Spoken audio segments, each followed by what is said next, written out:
ZEE5 ಇರುವಾಗ ನೀವು ನಿಮ್ಮ ನೆಚ್ಚಿನ ಶೋಗಳನ್ನ ಎಂದಿಗೂ ಮಿಸ್ ಮಾಡಿಕೊಳ್ಳುವುದಿಲ್ಲ. ಅದು ಸಂಪೂರ್ಣ ಉಚಿತವಾಗಿ. ಇಲ್ಲ, ಅದು ಇದ್ದಕ್ಕಿದ್ದಂಗೆ ಬರ್ಬೇಕಾಯ್ತು. ಏನೋ ಲಕ್ಷ್ಮಿ ನೋಡ್ಬೇಕು ಅಂದ್ರು, ಹಂಗಾಗಿ ನನ್ 2ನೇ ಮಗಳ ಮನೆಗೆ ಬಂದಿದ್ದೀವಿ ಚೆನ್ನಪ್ಪ. ಗರ್ಭಿಣಿ ಇಲ್ಲ, ಇವತ್ತು ಸಾಯಂಕಾಲ ಬಂದ್ಬಿಡ್ತೀವಿ ಚೆನ್ನಪ್ಪ. ಆಯ್ತಾಯ್ತು, ತೊಂದರೆ ಇಲ್ಲ. ಬಂದ ಮೇಲೆ ಮಾತಾಡ್ತೀನಿ.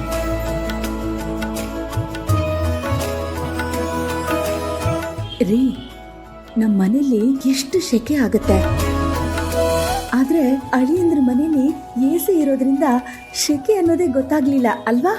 ಶ್ರೀಮಂತರಲ್ಲ ಲಕ್ಷ್ಮಿ, ಅವರು ಬೇಸಿಗೆನಲ್ಲಿ AC ಹಾಕೊಂಡು ತಣ್ಣಗೆ ಮಾಡ್ಕೊಳ್ತಾರೆ, ಚಳಿಗಾಲದಲ್ಲಿ ಹೀಟರ್ ಹಾಕೊಂಡು ಗಾಳಿನ ಬಿಸಿ ಮಾಡ್ಕೊಳ್ತಾರೆ. ನಾವೇನ್ ಮಾಡ್ಕೊಳ್ಳೋಣ, ಮಧ್ಯಮ ವರ್ಗದವರು ಕಾಲ ಬಂದಂಗೆ ಕಾಲದ ಜೊತೆ ಹೋಗ್ತಾ ಇರ್ಬೇಕು. ರೀ, ಜಾನು AC ಗೆ ಹೊಂದ್ಕೊಂಡ್ಬಿಟ್ಟಿದ್ದಾಳೆ. ನಮ್ಮ ಮನೆಗೆ ಬಂದಾಗ ಬಾಣಂತನಕ್ಕೆ ಫ್ಯಾನ್ ಗಾಳಿಗೆ ಹೊಂದ್ಕೋತಾಳ ರೀ. ಏನ್ ಮಾತಂತ ಆಡ್ತೀಯ ಲಕ್ಷ್ಮಿ? ಜಾನು ಅಷ್ಟು ವರ್ಷ ನಮ್ಮನೇಲೆ ಹುಟ್ಟಿ ನಮ್ಮನೇಲೆ ಬೆಳೆದಿಯಾಳೆ. ಈಗೆಲ್ಲೋ 6 ತಿಂಗಳು 9 ತಿಂಗಳು ಆಚೆ ಬಂದಿಯಾಳೆ. ಮನೆಗೆ ಬಂದ್ರೆ ಹೊಂದ್ಕೊಳ್ಳಲ್ಲ ಅಂತೀಯಲ್ಲ. ಏನಿಲ್ಲ, ನನ್ನ ಮಗಳು ಎಲ್ಲಾ ಕಡೆ ಹೊಂದ್ಕೋತಾಳು ಬಿಡು. ಅವಳು ಹೊಂದ್ಕೋತಾಳೆ ಅಂತ ನಾವು ಸುಮ್ಮನೆ ಇರಕ್ಕಾಗತ್ತಾ ರೀ? ನನಗೆ ಗೊತ್ತು ರೀ ನಿಮಗೆ ಕಷ್ಟ ಆಗತ್ತೆ ಅಂತ. ಆದರೂ ನಾವು ಒಂದು AC ತಗೊಳ್ಳೋಣ ರೀ. ಯಾಕೆಂದ್ರೆ ಜಾನು ಬಾಣಂತನಕ್ಕೆ ಬಂದಾಗ ಅವಳಿಗೆ ಯಾವ ಕಷ್ಟನೂ ಆಗ್ಬಾರ್ದು. ಅಳಿಯಂದ್ರು ನಮ್ಮ ಮನೆಗೆ ಬಂದಾಗ ನಾವು ಅವಳನ್ನ ಚೆನ್ನಾಗಿ ನೋಡ್ಕೋತಿಲ್ಲ ಅಂತ ಅನ್ಕೊಂಡ್ಬಿಟ್ರೆ. ಸರಿ ಲಕ್ಷ್ಮಿ, ಜಾನು ಮನೆಗೆ ಬರೋ ಅಷ್ಟರಲ್ಲಿ ಒಂದು AC ವ್ಯವಸ್ಥೆ ಮಾಡ್ತೀವಿ. ಯಾಕಂದ್ರೆ ಅಳಿಯಂದ್ರು ಹೆಂಡತಿ ಮಗುನ ನೋಡಕ್ ಬಂದಾಗ ಇವ್ರು ಸರಿಯಾಗಿ ನೋಡ್ಕೊಳ್ತಿಲ್ಲ ಅಂತ ಅನ್ನಿಸ್ಬಾರ್ದು. ಆಮೇಲೆ ಕಳಿಸಿ ಕಳಿಸಿ ಕಳಿಸಿ ಅಂತ ಹಠ ಮಾಡ್ಬಿಡ್ತಾರೆ.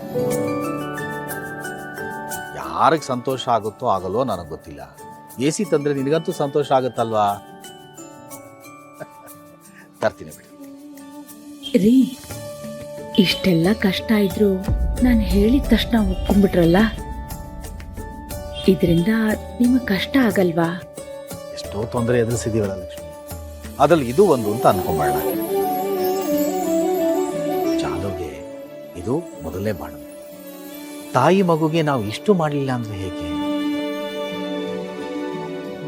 ನಾನಂತೂ ನಮ್ ಜಾನುಗೆ ಯಾವಾಗ ಮಗು ಆಗತ್ತೋ ನನ್ನ ಕೈಯಲ್ಲಿ ಅದನ್ನ ಯಾವಾಗ ಎತ್ತಾಡಿಸ್ತೀನೋ ಅಂತ ಆಸೆ ಆಗ್ಬಿಟ್ಟಿದೆ. ಓಹೋ, ಮೊಮ್ಮಗು ಮೇಲಿರೋ ಉತ್ಸಾಹ ನೋಡ್ತಾ ಇದ್ರೆ ಮನೆಗೆ ಮೊಮ್ಮಗು ಬಂದ ಮೇಲೆ ನನ್ನ ಮರ್ತ್ಬಿಡೋ ತರ ಇದೆಯಾ?